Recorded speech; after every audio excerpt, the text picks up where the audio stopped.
আসসালামু আলাইকুম। বাংলাদেশের নির্বাচন আমাদের দ্বারপ্রান্তে।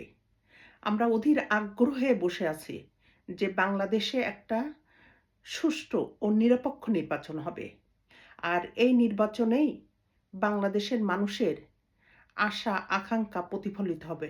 আমরা আল্লাহর কাছে দোয়া করি যাতে একটা নিরপেক্ষ নির্বাচন হয়। জনগণের যে আশা সেটা প্রতিফলিত হয়।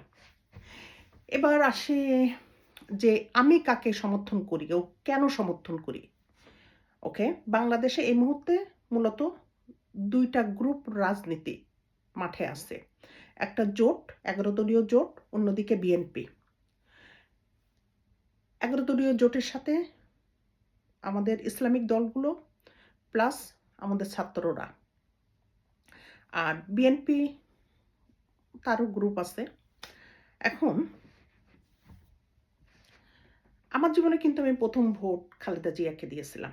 সে সময় মূল প্রতিদ্বন্দ্বী ২ দল ছিল বিএনপি আর আওয়ামী লীগ। আওয়ামী লীগকে তো ভোট দেওয়ার প্রশ্নই ওঠে না। খালেদা জিয়াকে ভোট দিয়েছিলাম। কিন্তু এই মুহূর্তে আমি কোনো মতেই বিএনপির সাপোর্টার না। আমি চাই জোট সরকারে আসুক। কারণ দেখেন এই গত ১৭ বছর বিএনপি, জামাত এটা দুটো দলই কিন্তু ভিকটিম। এরা জেল, জুলুম, নির্যাতন, গুম সবকিছুর শিকার হয়েছে। কিন্তু আল্লাহর রহমে কিন্তু ছাত্রদের হাত দিয়েই আমাদের এই ২৪-এর যে গণঅভ্যুত্থান এটার মাধ্যমে এই স্বৈরাচার নির্বাসিত হয়েছে। ছাত্ররা আমার কাছে অনেক মূল্যবান। শুধু যে ছাত্ররাই মারা গেছে তা না। এই আন্দোলনে আবাল-বৃদ্ধ বনিতা, সব পেশার চাকরিজীবী, গার্মেন্টসের শ্রমিক, যারা রাস্তার যেসব আ অনাথ ছেলেরা থাকে, তারা সবাই এই আন্দোলনের সাথে সম্পৃক্ত। সবার রক্ত ঝরেছে। কিন্তু এই গত ১.৫ বছর ধরে কি দেখছি? এই গত ১.৫ বছর ধরে আমরা যদি ২ টা রাজনৈতিক প্ল্যাটফর্মে যদি তুলনা করি, তাহলে কি দেখতে পাই? বিএনপির নেতারা তারা আওয়ামী লীগের নেতাদের শিল্প প্রতিষ্ঠান সংরক্ষণের কাজে নিয়োজিত। তারা বিভিন্ন পদ দখল, চাঁদাবাজি এটার সাথে সম্পৃক্ত। তারা যে ভিকটিম ছিল এটা কিন্তু আমি ডিনাই করছি না। তারা ছিল। কিন্তু তারা কোনো ওয়েলফেয়ার কাজ করেনি। এই। আর তাদের নিজেদের ভিতরে নিজেদের অন্তঃকন্দলে ২৬০ এর উপরে বিএনপির নেতাকর্মী নিহত হয়েছে। এবার আমরা আসলে জামাতের এই সাইডে। তারা পুরা ১.৫ বছর তারা জনকল্যাণমূলক কাজ করেছে তাদের পক্ষে যতখানি সম্ভব। জামাতের বিরুদ্ধে আপনারা কেউ চাঁদাবাজি, টেম্পো স্ট্যান্ড দখল, বাস দখল আপনারা এটা কিন্তু দেখাতে পারবেন না। প্লাস বিশ্ববিদ্যালয় ৫ টা বিশ্ববিদ্যালয়ে তারা তাদের পরাজয় হয়েছে। যারা ইউনিভার্সিটি স্টুডেন্ট তারা কিন্তু জেনে বুঝে এদেরকে ভোট দিয়েছে। এবার আসি কেন জামাতের হাতেই এই যে জোট এদের কাছে আমি বাংলাদেশকে নিরাপদ মনে করি। দেখুন, আমার কাছে সবচেয়ে যেটা মূল্যবান সেটা হলো জীবন। জীবন যেখানে অনিরাপদ সেখানে আমি আর কোনো কিছু কম্প্রোমাইজ করি না। টাকা, পয়সা হোয়াটএভার। মানুষ বেঁচে থাকাটাই সবচেয়ে বড় জিনিস। শেখ হাসিনা যেটা করেছে, শেখ হাসিনা নিজে আমাদের উপরে নির্যাতন, নিষ্পেষণ, গুম, খুন যা কিছু দরকার সব করেছে। একই সাথে সে কি করছে? বাইরের দেশ থেকে খুনি এনে বাংলাদেশের মানুষকে হত্যা করেছে, পিলখানা ঘটিয়েছে, শাপলা চত্বর ঘটিয়েছে। এই যে ২৪-এর এই গণঅভ্যুত্থানের সময়ও সে বিদেশি খুনিদের দিয়ে বাংলাদেশের মানুষের হত্যা করেছে। এরপরেও আমি কি চাবো যে এই স্বৈরাচার আবার ফেরত আসুক? তারেক জিয়া সে বোল্ডলি কোনো কথা বলে না। সে বলে জনগণ চাইলে, সে রয়টার্সকে যে সাক্ষাৎকার দিছে সেখানে কি বলছে, জনগণ চাইলে শেখ হাসিনার ছেলে মেয়ে রাজনীতি করতে। তার মানে জনগণ চাইলে মানে কি, জনগণই তো হাসিনাকে পিটাই বের করে দিছে, তাই না? এই জনগণই তো দিছে। এই যে 2000 মানুষ হত্যা হলো, এই যে হাজার হাজার ছেলেরা যে পঙ্গু হয়েছে, এখনো হসপিটালের বেডে কাতরাচ্ছে, এদের এদের এই এই এগুলোর কোনো মূল্য নেই তারেক জিয়ার কাছে? এই যে 24-এর গণঅভ্যুত্থান না হইলে তারেক জিয়া কখনো কি খালেদা জিয়ার মুখ দেখতে পারত? এই মরা মায়ের মুখ দেখতে পারত? না সে এই লন্ডন থেকে যাইতে পারত? পারত না তো। এটা অসম্ভব ব্যাপার। খালেদা জিয়া যদি মারা যাইত, তার দাফন কোন গ্রামে হইতো এটা কোনো হদিস পাওয়া যাইতো না হয়তো। আরেকটা পয়েন্টে কথা বলি, তারেক জিয়া রাজকুমার। জন্মগতভাবে রাজকুমার হইলেই যে মানুষের অনেক নলেজ হয় সেটা না। নলেজ যেটা, এটা অর্জন করতে হয়। দেখুন, যেখানে যোগ্যতার প্রয়োজন, যেখানে দক্ষতার প্রয়োজন, সেটা শুধু আবেগ, ভালোবাসা, জনসমর্থন দিয়ে কাভার হয় না। যেরকম খালেদা জিয়ার দেশপ্রেম নিয়ে কোনো দ্বিমত নেই, কিন্তু ওনার যে ল্যাক অফ নলেজ, তার যে শিক্ষাগত যোগ্যতার যে একটা গ্যাপ, সেটা কিন্তু ছিল। এটা কিন্তু কেউ ডিনাই করতে পারবে না। আমি শুধু 2টা এক্সাম্পল বলবো। খালেদা জিয়ার সেকেন্ড টার্মে, ইয়েস সেকেন্ড, ইয়েস সেকেন্ড টার্মেই, হ্যাঁ, বাংলাদেশের যে আদমজি জুট মিল ছিল, এটা কিন্তু শাটডাউন করে দেয়।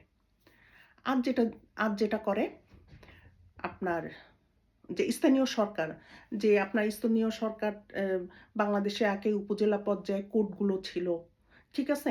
সেখানে উপজেলা পর্যায়ে কোর্ট থাকার কারণে কি হতো, যে মানুষের দূরে ডিস্ট্রিক্ট লেভেলে যাওয়া লাগতো না। আপনার এই যে ছোট ছোট উপজেলাগুলো, এখানেও একটা ব্যবসা বাণিজ্যের সৃষ্টি হয়েছিল। তার মানে একটা লাইভলি এনভায়রনমেন্ট। এখন এখন ধরেন বাংলাদেশের একটা ডিস্ট্রিক্টে এক জায়গায় কোর্ট, 7টা থানা কমপক্ষে বা 6টা থানা, ওই সব জায়গা থেকে মানুষের কিন্তু ডিস্ট্রিক্ট লেভেলে যাইতে হয় তাদের সে কেস মামলার এগুলো আপনার অ্যাটেন্ড করার জন্য। ওই ডেগুলোয় ধরেন যে ডে লেবার যার একটা মামলা আছে, তার যদি একটা থানা লেভেলে থাকলো, সে বাড়ি থেকে যে ওইখানে অ্যাটেন্ড করলো। কিন্তু যে ডে লেবার, তার কি হয় এখন, তার কিন্তু পুরাটা দিন নষ্ট হয়। ওই ডিস্ট্রিক্ট লেভেলে যাও, হাজিরা দাও, তারপরে আবার আসো, তার ট্রাভেল কস্ট যায়, তার ওই দিনের কাজ হয় না, আবার টাকাও যায়। বুঝতে পারতেছেন? খালেদা জিয়া যদি নিজের ডিসিশন নিতে পারতো আসলে কোনটা জনগণের জন্য ভালো হবে, তাহলে ওই সময় সুসম্ভব স্থানীয় গভর্নমেন্ট ছিল ব্যারিস্টার নাজমুল হুদা, নিশ্চয় সে তাকে এই পরামর্শ দিছে, তার পরামর্শে এটা হয়েছে হয়তো, আমি সেটাই মনে করি।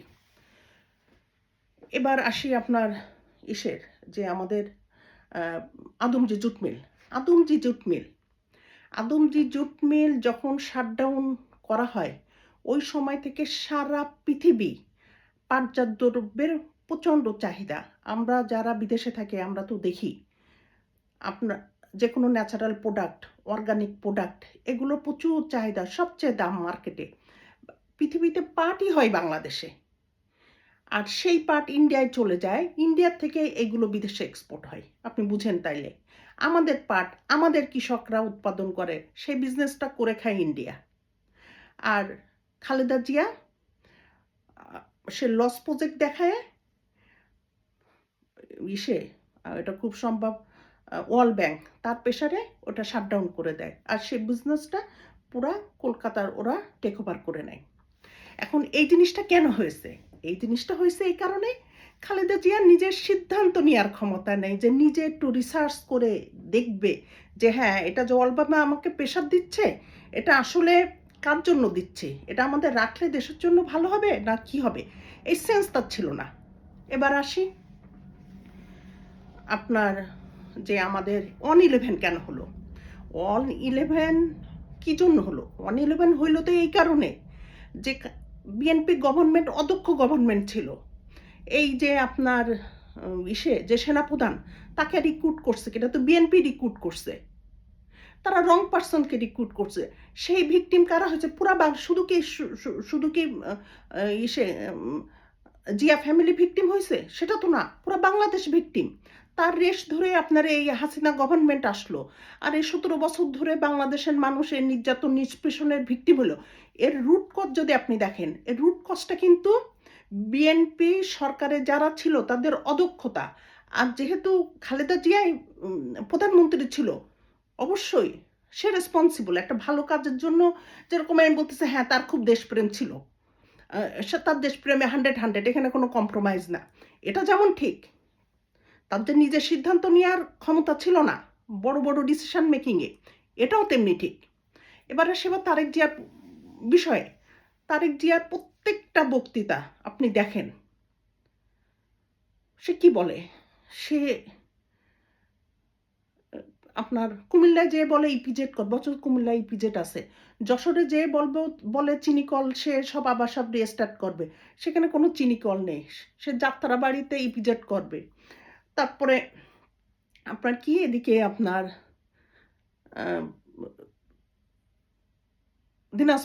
দিনাজপুরের আম এক্সপোর্ট করবে।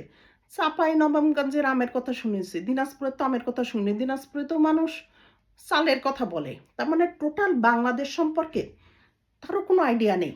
আর তার স্ক্রিপ্টগুলো কে লিখে দেয় আই ডোন্ট নো। আর এগুলো যে তাকে রং ইনফরমেশন দিচ্ছে, সেটা জাজ করার ক্ষমতা তার নেই, এটা ঠিক। দেখেন, মানুষ রয়্যাল হইলেই ব্রেনে এমনি এমনি আসে না। যেরকম ডাক্তারের ছেলে ডাক্তার হওয়া যায় না পড়াশোনা না করলে হয় না। তার যে এখানে ছিল, সে কেন পড়াশোনা করি? আমরা মহিলা মানুষ, আমরা হলো সব সব মেয়েদের একই কাহিনী। এখানে আমরা জব, আমাদের পড়াশোনা, এদিকে বাচ্চা, বেশ অংশ সবারই আমাদের এখানেই বাচ্চা হয়েছে, এই বাচ্চা কাচ্চা নিয়ে। তাও আমরা সবাই এখানে, আমাদের যে পুরো গ্রুপ আছে, সবাই পড়াশোনা করছে। তারেক জিয়া কেন পড়াশোনা কন্ডিশনে? সে ভবিষ্যৎ প্রধানমন্ত্রী হবে, এই স্বপ্ন তার আছে, তার নিজেকে প্রধানমন্ত্রী হিসাবে গড়ে তুলতে হবে না? এটা হলো আমার ভিউ তারেক জিয়ার সম্পর্কে। আর একটা জিনিস হলো, তারেক জিয়ার আমি কোনো বোল্ড স্পিচ পাইনি আমাদের পিলখানা সম্পর্কে, শাপলা চত্বর সম্পর্কে। সে কি বলেছে যে আমি এর বিচার করব? সে কি বলেছে আমি ছাত্রদের নিরাপত্তা দেব? কিচ্ছু বলেনি। তার প্রতি কোনো আস্থা নেই। বরঞ্চ সে, আমার ধারণা, সে আমলিগলে সোলি পুনর্বাসন করবে। তার রাজনীতি হওয়া ছিল জুলাইয়ের পক্ষে, তার রাজনীতি হওয়া ছিল ভারতের বিরুদ্ধে, কিন্তু সে রাজনীতি করতেছে জোটের বিরুদ্ধে। তার মানে মনে হয় তার এই 17 বছর এই জোটের কারণেই সে এক্সাইলে ছিল। তার কথার অবস্থা এরকম। এটা কোনো একটা কথা হইল? এটা কোনো সুস্থ রাজনীতিক যে ভবিষ্যৎ প্রধানমন্ত্রী হওয়ার স্বপ্ন দেখে? তার lack of knowledge, lack of confidence. আর আমি জীবনের সবচেয়ে অপছন্দ করি সেই মানুষগুলোর যারা কম্প্রোমাইজ করে চলে, যারা সত্য কথা বলতে পারে না। আমি ব্যক্তিগতভাবে তাদেরকে অপছন্দ করি। উনি এখন হলো আমার অপছন্দের তালিকায় চলে গেছে। কারণ উনি বলে যে আমলিগ চাইলে, আমলিগ কি জনগণ চাইলে শেখ হাসিনার ছেলে মেয়ে রাজনীতি করতে পারবে? তাহলে এই যে জনগণের যে অপিনিয়ন, এই 24, এটা কোনো এই অপিনিয়ন কি যথেষ্ট না?